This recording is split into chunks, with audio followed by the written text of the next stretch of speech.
ناپاک عورتیں ناپاک مردوں کے لیے ہیں اور ناپاک مرد ناپاک عورتوں کے لیے، اور پاک عورتیں پاک مردوں کے لیے ہیں اور پاک مرد پاک عورتوں کے لیے۔ یہ پاک لوگ ان جھوٹوں کی باتوں سے بری ہیں اور ان کے لیے بخشش اور نیک روزی ہے۔ مومنوں، اپنے گھروں کے سوا دوسرے لوگوں کے گھروں میں گھر والوں سے اجازت لیے اور ان کو سلام کیے بغیر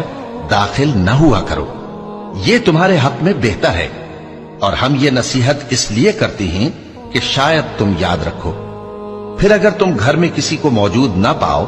تو جب تک تم کو اجازت نہ دی جائے اس میں مت داخل ہو، اور اگر یہ کہا جائے کہ اس وقت لوٹ جاؤ تو لوٹ جایا کرو،